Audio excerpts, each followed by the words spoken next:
নমস্কার বন্ধুরা, আজকে আমি কাঁচা আম দিয়ে একটা মিষ্টি আচার তৈরি করে দেখাবো। মিষ্টি আচার তৈরি করার জন্য আমি একটা কাঁচা আম নিয়েছি, সেটাকে ভালো করে ধুয়ে ছাড়িয়ে নেব। কাঁচা আমটা ছাড়ানো হয়ে গেলে আর একবার ভালো করে ধুয়ে নেব আর ছোট ছোট টুকরো করে নেব। চাইলে যে যার পছন্দ মতো করে টুকরো করে নিতে পারেন। এবারে আচারের জন্য আমি একটা ভাজা মশলা তৈরি করব।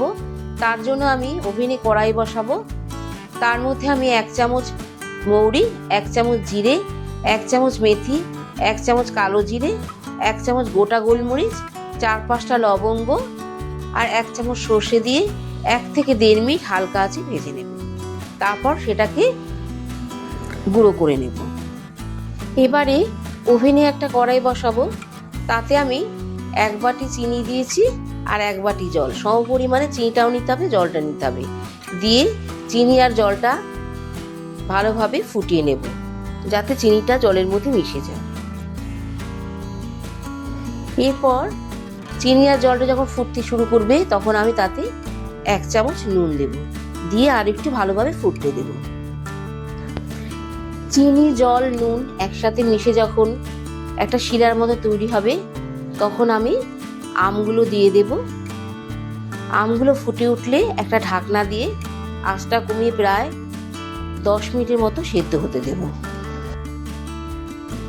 10 মিনিট বাদে ঢাকনা খুলে আমি এবার ওর মধ্যে 1 চামচ হলুদ গুঁড়ো দেব, ছোট 1 চামচ লঙ্কা গুঁড়ো দেব, দিয়ে আবার প্রায় 10 মিনিটের মতো আমটা আর চিনির শিরাটা আরেকটু ঘন হতে দেব। এরপর যখন দেখবো আমগুলো ভালোভাবে সেদ্ধ হয়ে গেছে, আমি যে আগের থেকে ভাজা মশলাটা গুঁড়ো করে রেখেছিলাম, তার থেকে আমি 2 চামচ দিয়ে আমের মধ্যে ভালোভাবে মিশিয়ে নেব। এখানে একটা কথা মনে রাখতে হবে, মশলাটা একটু গোটা গোটা থাকবে, একেবারে মিহি হবে না। 3-4 মিনিট ভাজা মশলাটা দিয়ে ফোটানোর পর যখন দেখবো আচারটা আরও ঘন হয়ে এসছে, শেষে 2 চামচ ভিনিগার দিয়ে ভালোভাবে মিশিয়ে নেব। ভিনিগার দেওয়ার পর বেশি ফোটালে চলবে না, ফ্লেমটা বন্ধ করে দিতে হবে। তাহলেই কাঁচা আমের মিষ্টি আচার রেডি। মিষ্টি আমের আচারটি ঠান্ডা হয়ে গেলে বাড়ির সকলকে মিষ্টি আচারটি পরিবেশন করুন।